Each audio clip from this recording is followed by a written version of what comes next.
Hey, it's Mark Andrews with episode 12 of OCFOA Plays of the Week. I got a bunch of plays from Steve Coover this week. I'm going to rip through them as quickly as I can. Before we start, I want to make a comment. Came from a comment left on the episode 11 videos. When I talk about mechanics, I'm talking about California Federation CFOA mechanics, not National Federation mechanics. We don't use the National Federation mechanics. So if your association uses Federation mechanics, then you adjust my observations to fit your mechanics. All right, let's go. Okay, on this play we're going to see a blindside block missed. It's going to be on this back right here. Keep an eye on him. Just let it run. There we see it. Okay, let me turn on Steve's comments. Now Steve makes the point that the head linesman is, has to go to the ball after it's thrown, and that R is with the quarterback. He said maybe if he pivots, but I would make a case that this official right here is the one that should get that. When the ball is thrown away from us, guys, as flanks, we need to get big picture, and we need to be looking for players that are potentially coming together. If you look around back here, there's a lot of separation here, and he certainly doesn't need to be officiating this action, which appears what he's doing. Okay, yeah, the umpire could get this as well. But in San Diego, they really encourage their umpires to get involved in helping out on the passing plays. So I'm not going to criticize the umpire for doing that. He's turning and watching the ball, and now we see the blindside block, and this guy is looking here, and there's no reason for that. So could the umpire get it? Absolutely. I would like to see the flank get this. Okay, it's a tough one. We've only got 5 guys watching 22 people, but if we're doing it right, we should get this. All right, moving on. Okay, this is a bad spot on a potential first down. Okay, so now you see the head linesman. He is judging catch, no catch, and what he ends up spotting this ball short of the line to gain, and I don't think he was looking at where the ball was received. And who can help here? Certainly, the umpire could offer advice. He can't spot the ball necessarily, but here comes our line judge getting down there, and this head linesman needs to take the time to look across the field to see where his partner is before he starts spotting the ball. And this happens more often than we'd like to believe, guys. And it's because we're rushing and we are not trusting our crew, or we just don't know to trust our crew. But take the time to look up to see where your partner is if you're on the flanks. All right, moving on. So you may recall from episode 11 we talked about OPI and receiver blocking downfield. Let's take a look at this one. This is kind of a similar situation here. Let you watch that one more time. Okay, so do we have OPI here? I don't think so, and I think Steve says the same thing. So the blocking occurs after the player receives the ball. Watch. There, he's got it, and the blocking is just starting there. So, don't get too fine on this. Give him the benefit of the doubt. That's not real PI. Just let it go. Moving on. So we've got potential ineligible receiver downfield. That's that IDP that he refers to. That's the code for ineligible receiver downfield. So let's take a watch the player highlighted. He starts out with a double team, and then he leaves the double team. But the ball's in the air. He's at the 2-yard limit.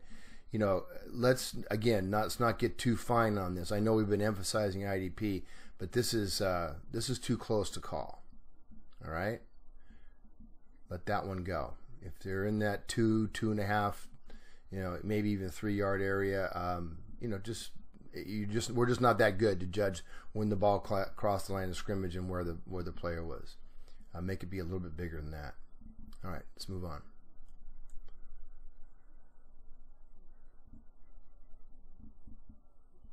So this is a crazy play. I've never seen this before. Watch.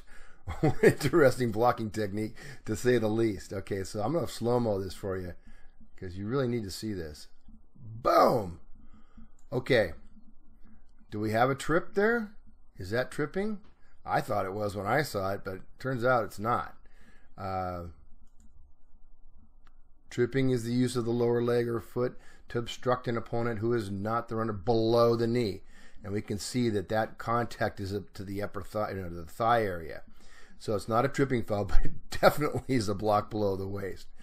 So I don't know if you'll ever see this, but just, you know, kind of keep that in your arsenal. If you saw that kind of action, it's something. I'll tell you that, guys. It's something. Throw a flag on that. Do not let that kind of action take place. All right, let's move on. All right, guys. This play is a complete cluster. Enter bad word here. Let's take a look at it. I'm just gonna run this in slow motion because I need you to see how this whole thing goes down. So it's a potential backward pass. Watch the quarterback. He's gonna pass to the flanker over here. Now he's passing somewhere near the 20. It's hard to tell from this angle, but it looks like it's just inside the 20. And you know the receiver makes the catch. I would say over the 19. I think this is a forward pass. Steve says, looks like it's almost the same location. Okay, we can agree to disagree. What's bad is this. In San Diego, this official is responsible for ruling forward or backward. In our association, the flank who the pass is coming towards is responsible. But this official over here can help. He can give him information. So he's ruling backward pass. All right. What happens next? Now he's ruling forward pass. I don't get it. That you can't do that. So slow down. Make sure you've got, you know what it is. And when in doubt, this is a forward pass, guys. It's a forward pass. What's the worst thing that can happen here is we've got an incomplete pass. Big deal. Watch what happens. This guy's off to the races, and he's going to get a cheap touchdown. And this is partly on this crew. I'm not saying that the defense didn't have some culpability here. They should have recognized that there was no whistle, but don't let this happen. This should have been an incomplete pass. All right, moving on. All right, same game and same official with problems. This guy's not having a good night. Let's take a look. We're going to have a strip of the ball here. The ball is actually going to be ripped out of the runner's hands. Watch number 2 come in and just rip that thing right out. All right, let's roll that back. I want you to see the strip. And we'll talk a little bit about mechanics here. So there, the ball's going to get yanked out right there. 2 has it now. Now, he's contacted. He's being driven back. He's being driven back. Okay. Kill it right there. Okay? Now you don't, now your problems are over. But we let it go. I get it. The guy, now he's moving forward. Okay, fine. This official is walking onto the field. I have no idea what he's doing. He should be spotting the ball somewhere. And now we have progress here, and he's standing here. Again, he should be sidestepping down the line in the direction of this arrow and coming in and killing the play. I don't know why he's doing what he's doing. Here's a Steve's comment. Not sure where our progress spot is going to be. Yeah, you're not sure. Nobody's sure. Okay. So, in my opinion, the progress should have been, forward progress should have been ruled stopped. But okay, if you let it go, fine. But you got to be on top of this progress spot. All right, moving on.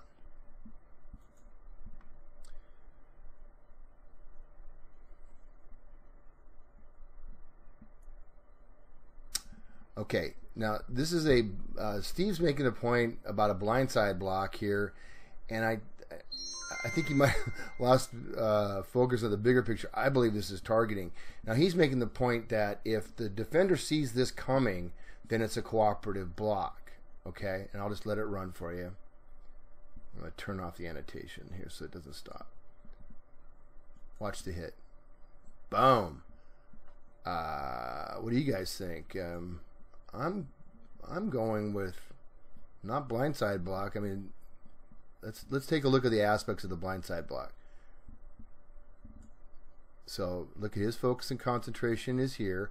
Does it stay there? Yep, it does. Okay, so he never sees that coming. So that's not a cooperative block. And watch where the contact is, right to the helmet. That's targeting. Okay, so Steve was trying to make the point here about cooperative versus blindside blocks, but in this particular case, we've got targeting, and at the very least, a blindside block. All right, moving on.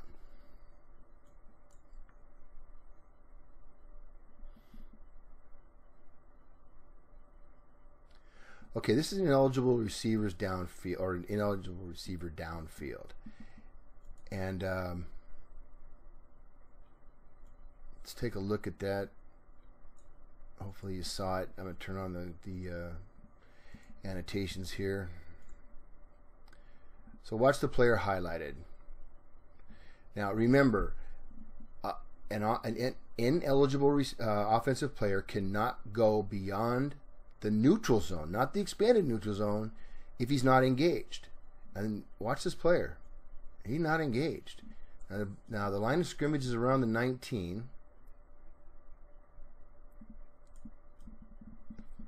There he is right there, this big guy right here. Okay, he is past the neutral zone at this point, and he's past the expanded neutral zone. Steve says he's on the 34. He's actually on the 24, but I don't care. He's 5 yards downfield, and we should have a flag here. Now, this is a nice job. Okay, so we missed the foul, but we got a great ruling on the catch. Remember, guys, flank officials, rule on the feet first and then the catch. Okay, and make sure that the ball is, possessed the entire time. San Diego uses a catch signal. That's optional in Orange County. If your association uses it, great. Otherwise, just come up there and kill it. Still signal that he's out of bounds and put your foot right there where he's gone out of bounds. All right. Moving on.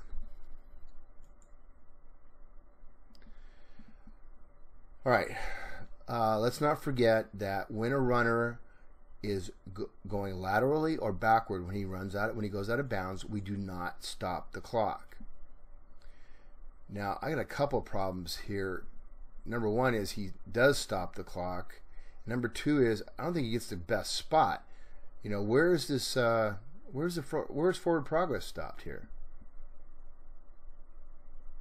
Okay, watch. Okay, I'd make a case for it's the 42.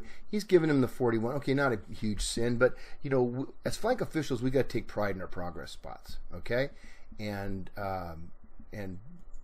get it right. It's not that hard.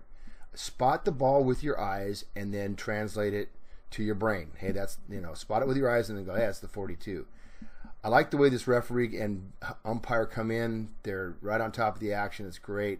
And this the referee is going to wind the clock. Another great, that's really working together as a crew. This is that same head linesman, and I really like the way he moves. Watch, he reads the play, lets it go past him, and then starts to sidestep down and come in. Now, there's a little bit of nonsense going on here. Nothing major, but this is this is what he reacts to. And see him start to come in. And these knuckleheads, they're John, and there's these two right here, Now, big umpire, he's taking care of business. But if the head linesman had to come in on this, he doesn't have to worry about losing his spot because the flank official on the other side has got his spot. And that's why we do that, guys. That's why we, basically have two officials spotting the ball. Because because if one of the officials has to leave his spot, the other one has it, and we're just going to hold it until the umpire gets it down. As Steve points out, the big guy's got it under control, and you can always come back and use crossfield mechanics for the spot should you need to continue to separate players. Yeah, perfect. All right, moving on. Okay, progress spots. Guys, let's talk about it. We cannot let what's going to happen here happen. Okay. Do we see that? I know it's tough. Let's go back. So, simple handoff, right? Now, it's quick, but that runner's knee was down right there. Okay, we're on about the 38-yard line. And yeah, in real time, it happens really fast. But we got to get it right there. And we don't give him that bounce. And if take a look, I think the reason this goes south is because the umpire is spotting the ball basically, but he's also taking care of business. So he's not even looking at the runner when the bounce occurs. He's watching this action right here, just like he should. That's a great job by that umpire. But I think he doesn't see that knee down, and so he's going to give him progress to here. My flank official is still sidestepping. You see him over there at the top of the screen? Watch.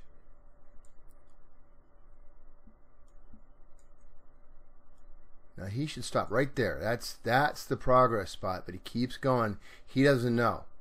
And so hopefully the other official on the other side saw that, and he's screaming in here and saying, I got a knee down, I got a knee down, I got a knee down. You know, getting everybody aware that we don't have progress to the 41. But I think that's where the ball was spotted. So we got to get better at that, guys. When you see that knee touch, take that mental snapshot and put the ball back where it was when the knee was down. All right, moving on. Okay, this is a DPI call on a hook and turn. So watch the receiver right here.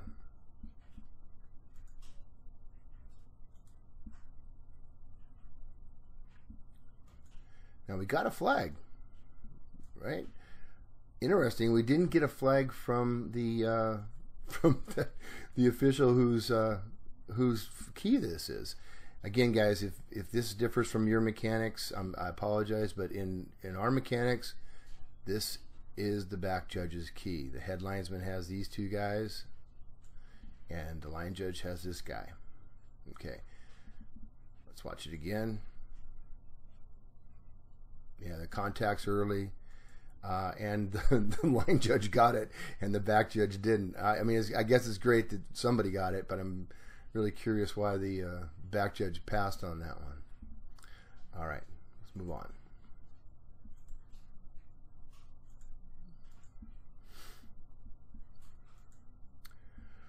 Okay, this is a play that involves an invalid fair catch, and is this ugly. You know, guys, we got to recognize when a fair catch is invalid or valid. When it's issued, we kill the play as soon as possession occurs, okay? We do not let what's about to happen happen.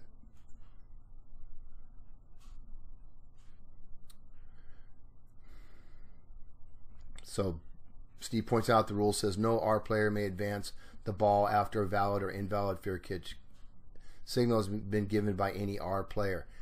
And if we decide that, if we decide to enforce a foul on this, even if this was a valid fair catch, which I don't think it is, this would be a delay of game. And we could also rule invalid fair catch and give them a 5-yard penalty.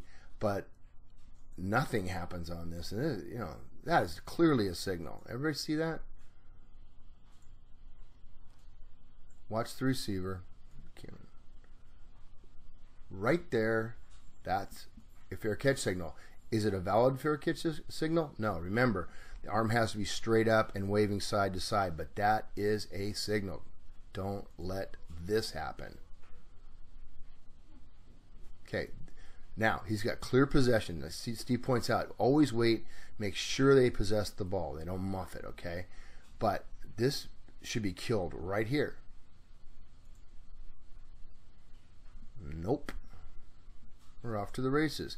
Now, good on this official. He gets this block in the back. I'll roll it back a little bit for you so you can see it. That's a block in the back. Yep, that's not from the side. That's the back. He got the flag, but we're still letting this go. I don't understand. So yeah, good call by that official, but none of that action should have ever happened. All right, moving on. Okay, guys, back to mechanics. When we have a dead ball foul, every official on the field should signal the clock to stop. Watch what happens here. We have a false start, a big false start. The only person that's killing the clock is the referee. Okay, that's no good. I mean, what is this guy doing? And the flanks are coming in. I don't get it. And this guy's throwing a flag. He should be killing the clock immediately. Now the good news is that they're checking the clock, which is a great mechanic. Always, when you kill the clock, check to make sure that it's stopped. And if you're winding the clock, make sure it's running, right? All right, moving on.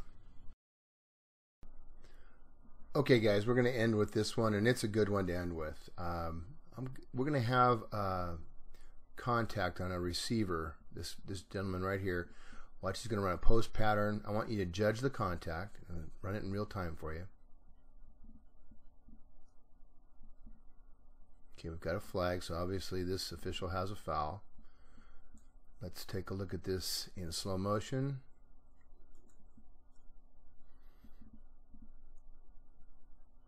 Okay, we can see the ball and the defender arrive almost simultaneously. So the first question, is this DPI? I think the answer is no.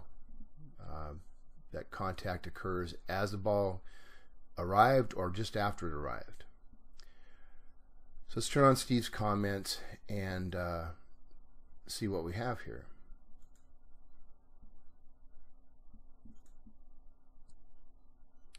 Outstanding judgment. No DPI, but we do have a foul for the safety not making a play on the ball or lowering the target, head to the side, and wrapping up if possible. Foul for unnecessary roughness. Excessive contact to a defenseless player. So, what's Steve talking about? There's a bunch of components here. The first is this player defenseless? And I think if you guys have been watching my videos, you know that he's a defenseless player when he's trying to catch that ball. He's clearly defenseless. He could. So, what about the other four things that Steve listed there? Not making a play on the ball, lowering the target, head to the side, and wrapping up if possible. Okay, so these are the four criteria that we use to judge legal contact on a defenseless player. Okay, so if the defender is making a play on the ball, we judge the contact differently. If the helmet and head are to the side of the defenseless player, then we judge the contact differently. If he's wrapping, in other words, tackling, then again we judge the severity of the contact differently. And finally, the lowering of the target. That's the strike zone that we've talked about, from the top of the numbers to the top of the knees. I would say that's the only criteria that this player is satisfying in this contact. We can see the helmet is going into the chest. Okay, so there's no getting the head to the side. He's not wrapping, and he's not playing the ball. So this contact is correctly judged excessive contact to a defenseless player. And that's one we've got to get. All right, guys, that's it for now. We got a bunch more coming real soon. We'll see you soon. Well, I hope that didn't feel too rushed to you. I just wanted to bang out another one. I'm way behind on Steve's stuff. So anyway, if you have any comments or questions, as always, just leave them in the comments section below. If you'd like to subscribe to my YouTube channel, just click on my picture and then click on the subscribe button at my homepage. If you want to watch any of the previous plays of the week, just click on that link in the upper left-hand corner. This is Mark Andrews signing off.